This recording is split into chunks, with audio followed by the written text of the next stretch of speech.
22, 23번은 비교적 단순한 비문학 지문이었습니다. 정답에 이견이 없는 문제들은 따로 오답 보기를 보지 않고 넘어가겠습니다. 질문 있으신 분들은 제 블로그 질문 게시판에 댓글 남겨주시면 답변해 드리겠습니다.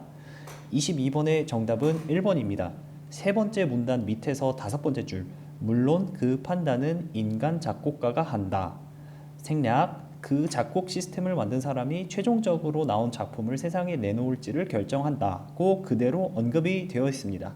다른 보기들과 비교해 봤을 때 본문을 그대로 언급하고 있어서 이견의 여지가 희박한 정답입니다. 23번도 같은 원리로 접근할 수 있습니다. 사례 적용, 응용 문제로 혼동될 수 있지만 본문의 언급을 그대로 뒤집는 보기가 있습니다. 정답은 3번입니다. 니은, 인공지능을 가장 처음 도입한 이들은 두 번째 문단 위에서 네 번째 줄, 인공지능이 최초로 작곡한 최초의 고전음악, 다섯 번째 줄, 음악 컨텐츠 종사자가 아니라 스페인 말라가 대학의 컴퓨터 사이언스 연구진이 개발한 이아무스라는 컴퓨터 시스템을 이용해 작곡했다라고 언급이 되어 있습니다.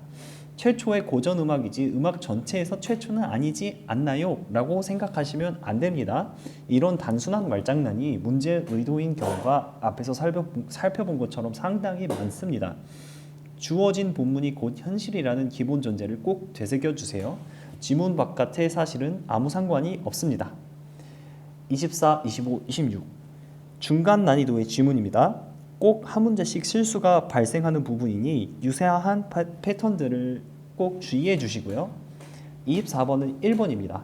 라 문단을 보시면 추세 금지 이전에 종부법을 통하여 일정 기간 보충군에서 근무한 후 양인이 될 수 있는 길이 열렸다고 나와 있죠. 그 이전에도 노비 신세를 면할 방법이 있었습니다. 물론 종부법은 언급되었다시피 곧 이어 유명무실화 되었지만 추세 금지 이전의 종부법으로 인해 1번 보기의 말은 여전히 거짓말이 됩니다. 25번 쉬운 문제였습니다. 정답은 4번입니다. 라 내용 전체에서 종부법 시행에 따른 사회적 폐단은 찾아보기 힘들죠. 사회적 폐단으로 인해 종부법 시행이 유명무실화된 것이 아니라 관료계층은 자신이 부릴 수 있는 노비가 줄어드는 것을 더 걱정했기 때문에 그렇습니다. 가족윤리 파괴와 공사의 노비가 모두 양반이 될 수 있다는 우려 또한 사회적 폐단이 아닌 관료계층이 자신의 이권을 위해 내놓은 이유였을 뿐이죠. 종부법의 시행을 통해 실제 사회가 어떻게 영향받았는지는 언급조차 없습니다. 넘어가겠습니다. 26번 어려울 수도 있는 지문이었습니다. 보기의 관점에서 추출해야 하는 키워드는 단 한 가지, 바로 생산성입니다. 보기의 입장에서는 노예제도로 인한 생산성 저하가 지배계층에게도 유리하지 않다고 비판할 수 있겠죠. 5번을 많이 헷갈리시는데 주인의식이라는 키워드에 꽂히셔서 그런 것 같아요. 하지만 국가가 의식주를 제공하는 것이 아닌 노예 주인이 하는 것이기 때문에 틀린 말이 됩니다. 국가만 바뀌어도 맞는 말이 될 수 있었던 보기입니다. 문장 대부분이 맞아도 이렇게 키워드 하나가 바뀌면 틀린 말이 되어버리죠. 그러므로 아무리 맞는 말처럼 느껴지는 문장도 키워드 단위로 따져봐야 합니다. 27번에서 29번은 저도 정답을 단언할 수 없는 문제가 포함되어 있는 지문이었습니다. 하지만 최선을 다해 풀이를 진행하도록 하겠습니다. 최대한 정답에 근접하게 생각하였으니 제 정답은 참고 정도만 해주시면 좋겠습니다. 정답이 공개되지 않는 시험의 한계라 그렇습니다. 27번 시에서 표현을 묻는 문제와 흡사합니다. 이와 같은 문제는 1번에서 4번의 조건 문제처럼 대응해 주시면 됩니다. 제 교재 관찰 파트에서 상세히 다루고 있습니다. 각각의 보기에서 언급한 표현 방법과 본문이 대응하고 있는지를 따져봐야 합니다. 정답은 2번인데요. 먼저 오답 보기들 살펴보겠습니다. 1번 음성상징어 두 번째 문단 뒤에서 둘째 줄 기럭기럭 하는 소리가 들려온다 하니 맞는 말이 되겠죠. 3번 영탄적 표현 다섯 번째 문단 뒤에서 셋째 줄 오 영광스러운 선발대의 슬픔이여 오 언급되어 있습니다. 4번 무정물을 유정물처럼 나뭇가지가 어지럽게 춤을 출 때 다섯 번째 문단 뒤에서 다섯 번째 문장이 그대로 언급되어 있습니다. 5번 독백적 어조 글 전체가 누군가에게 대화하는 투가 아닌 독백 어조로 되어 있죠. 정답은 2번. 시간의 흐름에 따른 이동까지 맞더라도 변모 과정이 나타나 있지 않기 때문에 틀린 말이 됩니다. 기러기가 눈보라에 묻혀 죽은 것이 변모 아니냐 하실 수 있습니다. 하지만 그것은 화자의 추측일 뿐 떠나간 기러기의 모습은 글이 끝날 때까지 다시 나타나지 않습니다. 따라서 틀린 말이 되겠죠. 28번. 정답이 모호하지 않은 문제입니다. 제 풀이는 참고 정도 해주시고 판단은 본인이 하시면 됩니다. 저는 정답을 3번으로 보고 있습니다. 니은의 바로 앞문장에서는 봉우리를 넘어가는 기러기 모습을 보며 잠든다 하였습니다. 바람 소리에 소스라쳐 깨어났다고 해서 틀린 말로 생각하실 수 있어요. 하지만 깨어난 뒤에 같은 문단 마지막 문장에 지나간 기러기들의 안부가 걱정이 되어 도무지 마음을 놓지 못한다 하고 있습니다. 마음을 놓지 못하여 잠들지 못하고 있는 모습이죠. 3번 보기에선 기러기 때문에 잠을 깨어난 것이 아니라 밤에 잠들지 못하는 화자의 모습이 반영되어 있다고 하죠. 간접적으로 화자의 마음이 드러난다 정도의 포괄적인 언지입니다. 따라서 잠에서 깨어난 이유가 바람일지언정 다시 잠들지 못하는 이유에 충분히 기러기가 포함될 수 있겠죠. 따라서 저는 정황과 맥락상 정답이 3번이 아닐지라고 보고 있습니다. 가장 많이 고르시는 답인 1번을 살펴보겠습니다. 1번 같은 경우에 계절에 맞지 않게 내리는 비까진 맞는 말이 될 수 있습니다. 하지만 도적처럼이라는 표현이 당황해하는 필자의 마음과 연결이 되느냐가 1번이 정답인지 아닌지를 결정짓겠죠. 저는 개인적으로 그저 표현의 일부이지 심정을 드러내기 위한 표현은 아니라고 생각하여 1번은 보기가 아니라고 결정했습니다. 이견이 있을 수 있지만 이런 문제에서도 본인만의 논리와 대응으로 최선의 답을 내야 합니다. 나머지 2번, 4번, 5번은 보기와 본문이 연관성이 떨어지기 때문에 넘어가도록 하겠습니다. 질문이 있으신 분들은 제 블로그에 질문 게시판에 댓글 남겨주시면 제가 풀이를 남겨드리도록 하겠습니다. 29번입니다. 어려운 문제입니다. 감상한 내용의 적절성보다 본문과 보기의 키워드 연관성을 기준으로 따졌을 때 한 보기만이 근거 없는 말을 하고 있습니다. 정답은 5번인데요. 충분히 5번이 맞는 말로 보이는 구석도 있습니다. 하지만 나머지 선지와 비교했을 때 분명한 차이점을 갖고 있습니다. 1번 보기에서 계절 변화에 따른 이동하는 기러기 특성, 직접 언급이 있습니다. 2번 마찬가지로 보기에서 기러기가 이별을 상징한다고 직접 언급이 되었죠. 3번 또한 보기에서 일제 비판에 관한 언급이 있습니다. 4번 이별의 정서, 전통의 영향 모두 보기에 언급이 되어 있습니다. 1번에서 4번까지 각각의 키워드가 보기와 연결되는지와는 별개로 우선은 직접 언급을 우선으로 하고 있습니다. 3번 부분이 약간 미흡한 점도 있지만 1번에서 4번까지는 대체적으로 키워드와 보기 성격이 잘 연결되어 보입니다. 하지만 5번 비교해 봅시다. 인간계에 일어나는 일, 5번 보기와 그 어떤 부분도 직접 언급이 없습니다. 충분히 그럴듯한 말이지만 한 가지 보기가 나머지 보기와 공통점을 갖지 않는 경우, 즉 이런 경우엔 정답으로 귀결될 수 있겠죠. 즉 이런 작은 차이들 자체가 문제의 의도일 수 있다는 것입니다. 본인이 느끼기에 맞는 말과는 별개인 것이죠. 이 시험 또한 그런 무조건 맞는 말을 묻는 것 같지는 않습니다. 이 같은 시험의 성격을 염두하시고 넘어가도록 하겠습니다. 30번에서 32번 무난한 시문제였습니다. 30번 1번에서 4번에 조건 문제처럼 푼다고 했습니다. 정답은 5번입니다. 먼저 1번 대꾸법 나라는 망해도 사나는 그대로 가 첫째 줄에서 그대로 쓰이고 있습니다. 2번 수미상관 나에서 첫 연과 마지막 연을 반복하고 있죠. 수미상관 찾을 수 있습니다. 3번 나, 첫연, 마지막 회내에서 되어야 쓰는가 라고 설리법 나타납니다.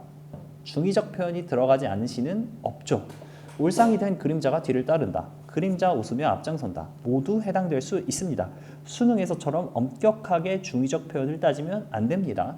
중의적이란 하나의 단어가 여러 뜻으로 읽히게 되는 경우인데 4번 보기처럼 시의 일반적인 성격을 나타내는 포괄적인 보기는 맞는 말이 될 가능성이 높습니다. 5번 보겠습니다. 촉각의 시각화가 보이지 않습니다. 내려쪼이던 햇발이 눈부시어 돌아선다를 근거로 삼는 학생들이 많은데 이는 틀립니다. 햇빛이 내려쪼이다는 시각, 눈부시어 시각, 모두 시각입니다. 내려쪼이다라는 표현을 촉각으로 오해하는 학생들이 있는데 빛이 내려쪼이다는 볕 따위가 세차게 아래로 비치다 라는 국어사전 정의상 시각적인 표현에 가깝습니다. 따라서 정답은 5번. 31번은 4번입니다. 근거는 인간사 대조되는 자연 모습, 애상적 정서, 나라는 망해도 사나는 그대로인가 라는 표현을 통해 나타납니다. 개나리 망울졌다. 소녀의 미소에 앞니가 없다. 술 취한 듯 흥그러워진다. 개나리를 기점으로 시의 분위기가 전환되고 있습니다. 전환되는 계기가 되는 부분이 개나리이므로 충분히 맞는 말이 될 수 있겠죠. 나머지 보기는 쉽지만 3번으로 생각하시는 분들을 위해 3번은 가에서 공동체 회복을 위한 의지가 찾기 힘듭니다. 나에 대한 설명은 맞는 말이 될 수는 있습니다. 가에 대한 설명이 나와 연결된다면 맞는 말이 될 수도 있겠죠. 하지만 그렇지 않기 때문에 틀린 답이 됩니다. 32번입니다. 간단한 문제이기 때문에 정답만을 살펴보겠습니다. 먼저 정답은 4번인데요. 키워드가 등장한 전후를 살펴보면 틀린 말이 됩니다. 햇발이 희망을 발견하려는 긍정 키워드라면 햇발이 눈부시어 돌아섬. 그래서 나도 돌아섬. 그리고 난 다음 그림자가 울상이 됨이라는 흐름에서 벗어나게 되겠죠. 만일 보기에서 주어진 설명들이 모두 그럴듯하다면 그 설명을 가에서 마 혹은 A에서 E에 대입하여 시 흐름과 일치하는지 벗어나는지를 살펴보면 됩니다. 이와 같은 기술은 대입으로 제 교재 관찰 파트에서 자세히 다루고 있습니다. 이제 거의 다 왔습니다. 넘어가도록 하겠습니다. 33번부터 36번입니다. 비교적 무난한 난이도의 시나리오 문제였습니다. 33번, 글을 대강 읽어봤어도 쉽게 맞출 수 있는 쉬운 문제였습니다. 정답은 5번입니다. 근거는 오른쪽 페이지 중략 이후 자항이 정말 가는 거야? 이렇게 갑자기? 라는 언급을 통해 자항이 처음 알게 되었다는 사실을 알 수 있습니다. 무난한 문제이므로 넘어가겠습니다. 34번, 역시 마찬가지로 단순한 문제입니다. 크게 본문에서 근거를 찾을 필요도 없이 가에서 마 사이에서 가장 연관성이 떨어지는 문장 하나만 고르면 되죠. 니은의 문장은 자신의 잘못을 만회하기 위해 보내는 편지에 들어가기엔 너무 뜬금없는 말이죠. 정답은 2번입니다. 너무 쉬운 문제는 이렇게 넘어가겠습니다. 35번입니다. 정답은 5번입니다. 근거는 왼쪽 페이지 밑에서 운전수가 하는 말에서 찾을 수 있습니다. 결국 운전수가 하려는 말은 자항이 하려는 일은 소용없는 짓이다. 자신도 편지를 전달될지 장담할 수 없다고 오히려 낙담시키고 있죠. 본문의 내용과 정면으로 어긋나는 보기였습니다. 마찬가지로 무난한 문제였습니다. 36번입니다. 이 지문에서 그나마 어려운 축에 속하는 문제이니 모든 보기를 살펴보겠습니다. 정답은 3번입니다. 1번, 기임을 의붓어미처럼 대하는 자항의 모습은 현대사회가 강력한 권위주의를 내세우고 있다는 점을 암시하고 있어. 의붓어미는 기임과 자항의 관계를 보여주는 친분 어린 별명이었죠. 권위주의라는 키워드와 연결되지 않는 것을 쉽게 알 수 있습니다.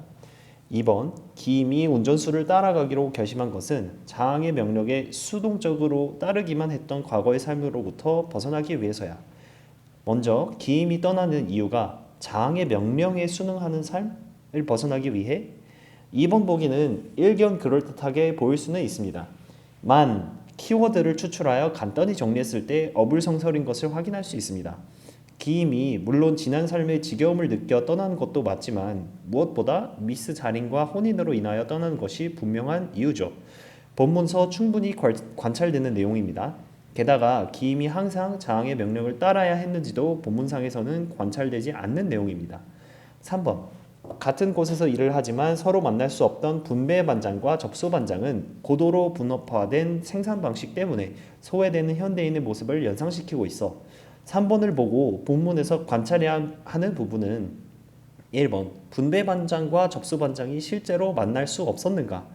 2번 1번의 사실과 보기, 괄호보기에 소외되는 현대인이라는 키워드가 사실관계에 왜곡 없이 연결되는가로 정리될 수 있습니다.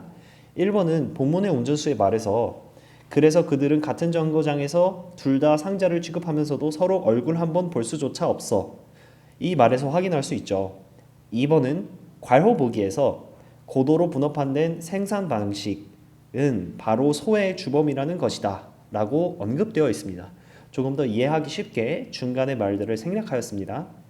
고도로 분업화되어 같이 일을 하면서도 서로 만날 수 없던 분배 반장과 접수 반장의 상황을 잘 정리해서 보여주고 있네요. 그럼 1번과 2번은 서로 연결되는 같은 내용이므로 정답이 되겠습니다. 4번 혼자서 단 하나의 착오도 없게 다시 상자를 쌓고 있는 장의 모습은 로봇처럼 아무런 감정도 느끼지 못하게 되어버린 현대인의 모습을 풍자하고 있어. 5번과 함께 많은 학생들이 고른 오답이었습니다. 오답인 가장 큰 이유는 아무런 감정이라는 키워드 때문인데요. 본문과 괄호보기를 관찰하면 자항은 오히려 강력한 소외감에 시달리게 되는 것을 알 수 있습니다. 본문 이 창고 속에서의 성실함이 무슨 소용이 있는 거지? 너가 말하지 않으니까 난 두렵고 불안해. 괄호보기 톱니바퀴처럼 맞물려가는 이 거대한 사회 속에서 자신이 하찮은 존재에 지나지 않는 생각을 해봤을 것이다. 본문에서 인물들이 한 말들과 괄호보기에서 주어진 단서들을 하나하나 비교 대조하지 않고 머릿속으로만 유추했을 때 상당히 그럴듯한 오답이었습니다. 챕터 1 사실관계 유형에서처럼 직접 언급이 되어 있지 않다고 해서 관찰하지 않았다면 틀릴 수밖에 없는 오답 유형입니다. 5번 회의감을 느끼는 자항에게 아무런 응답도 해주지 않는 북어대가리는 현대인의 소외감을 심화시키는 현대의 거대 관료 조직에 대한 상징이라고 할 수 있어. 은근히 많은 학생들이 틀린 보기입니다. 그럼 다시 간단하게 키워드 연결을 살펴봅시다. 북어대가리는 거대 관료 조직의 상징. 이유, 대답 없고 소외감을 심화시켜서. 아마 많은 학생들이 이와 같이 생각하여 틀린 답이 아니었을까 예상해 봅니다. 응답 없고 소외감 심화시킴, 거대 관료 조직까지는 그럴듯하게 다가오기 때문이죠. 하지만 북어대가리가 어째서 거대 관료 조직인가? 다시 한번 생각을 해보셔야 합니다. 본문에서 관찰되는 북어대가리라는 키워드는 오히려 자항 본인 모습에 더 가깝습니다. 나도 너처럼 머리만 남았군. 그저 쓸쓸하고 허무한 생각으로 가득 찬 머리만 덜렁 남은 거야. 자항 스스로가 북어대가리의 자신의 모습을 투영하고 있죠. 만일 북어대가리가 거대 관료 조직이었다면 본문에서 자항이 한 말과 어긋나게 되므로 오답이 될 수밖에 없습니다. 드디어 마지막 지문입니다. 37에서 40번. 마찬가지로 정답이 명확하지 않은 문제가 포함된 지문입니다. 이 한 문제로 인하여 많은 시간이 낭비될 수 있습니다. 여러분이 시험장에서 이러한 문제를 마주친다면 과감하게 포기하고 넘어간 뒤 최대한 남는 시간을 활용하여 푸는 식으로 대응하셔야 됩니다. 들어가 봅시다. 37번은 단순한 문제였습니다. 글을 대강 읽어보아도 1번이 오답임을 쉽게 알 수 있습니다. 쓰러진 그녀의 목숨을 살려준 것이 아니라 그녀가 나를 살린 것이었죠. 매우 단순한 문제이니 넘어가도록 하겠습니다. 38번 마찬가지로 매우 쉬운 문제였습니다. 정답은 5번입니다. 미음을 읽어보아도 차를 멈춰 나와 그녀를 태운 뒤에도 나를 걱정하는 운전사의 태도는 찾아보기 힘들죠. 빨리 병원으로 가자고 재촉하는 이는 그녀였습니다. 운전사는 오히려 투덜대던 운전수는 별 수 없이 바퀴를 갈았다 해서 나를 걱정하는 태도를 보이지 않았죠. 깊게 생각하면 혼동될 수 있지만 사실관계만 따지고 살펴봤을 때 단순한 문제입니다. 넘어가겠습니다. 39번 말씀드린 정답이 모호한 문제였습니다. 다른 문항들의 답에 대해선 근거가 있고 설득할 자신도 있습니다만 39번은 정답을 확신하진 못하겠습니다. 하지만 최선을 다해 정답을 추측했고 풀이를 준비했으니 들어주시고 참고해 주셨으면 합니다. 판단은 여러분에게 맡기겠습니다. 저는 이 문제의 정답을 3번이라고 생각합니다. 물론 근거에 취약점은 있습니다만 본문과 나머지 보기들 간의 상관성, 연결성, 밀접성 등을 따져보았을 때 3번이 가장 나머지 보기들에 비해 뒤떨어진다 판단되었기 때문입니다. 1번 마지막 문단 둘째 줄 나는 죽고 나서도 이 손가락의 사연을 잊지 못할 거야 라는 언급을 통해 사실이 될 수 있습니다. 누군가의 헌신으로 살아남았는데 원한? 이 키워드가 너무 부정적으로 느껴질 순 있습니다. 하지만 그토록 많은 사람들이 죽었는데도 100년도 지나지 않아서 모두 잊혀진 그 전쟁에 대해 나는 결코 긍정적으로 기억하고 있지 않겠죠. 그러므로 자신은 항상 잊지 않겠다고 얘기하는 것이죠. 2번 무난히 맞는 말이 될 수 있겠죠. 지평리 전투의 통계로 사건을 전달하는 것이 아닌 그 상황에서 자신을 살려준 그녀와의 만남에 대해 길게 얘기하고 있었습니다. 4번은 2번과 마찬가지로 단순히 몇 명이 죽었다 해서 집중하는 것이 아니라 그 긴급한 상황을 자신의 경험을 토대로 얘기하면서 오히려 단순히 숫자로만 기록된 이 사건을 비판적으로 보고 있습니다.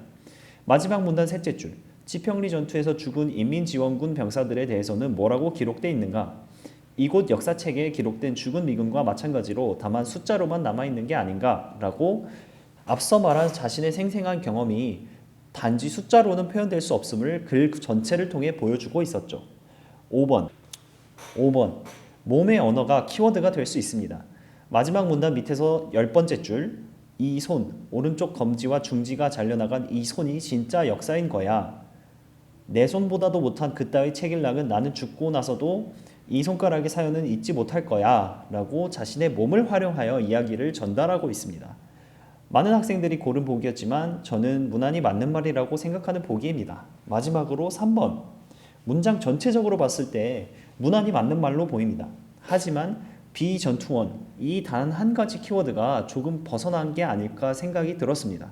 사실 그녀의 정체에 대해서는 글 전체에 언급된 부분이 없었기 때문에 그녀가 어떤 사람이었는지 정확히는 알 수는 없었죠. 간혹 언급된 적 없던 것을 있었다는 식으로 오답을 출제하는 경향이 있기 때문에 정답이 아닐까 저는 추측해 봅니다. 더군다나 다른 보기와 비교해 봤을 때 이렇게 상대적으로 허점이 보이는 구석이 있기 때문에 더욱이 정답이 아닐지 생각이 드는 보기였습니다. 제 풀이에 허점이 있어 다른 보기가 정답일 수 있다는 의견이 있으시다면 언제든지 피드백해 주시길 바라겠습니다. 40번 마찬가지로 단순한 문제였습니다. 정답은 4번인데요. 페이드 아웃이라면 화면 전체가 서서히 보이지 않게 되어야겠죠. 서서히 아름다운 눈동자를 보게 되는 장면이라면 오히려 페이드 인이 되어야 더 자연스럽겠죠. 페이드 아웃은 여러 차례 전년도 문제에서도 정답이 된 경우가 있었기 때문에 확실히 알아두시는 것이 좋습니다. 페이드 아웃이란 영화나 텔레비전에서 화면이 처음에 밝았다가 점차 어두워지는 일, 라디오에서 음향을 점차 감소시키는 일, 사전적 정의는 이와 같습니다. 수고 많으셨습니다.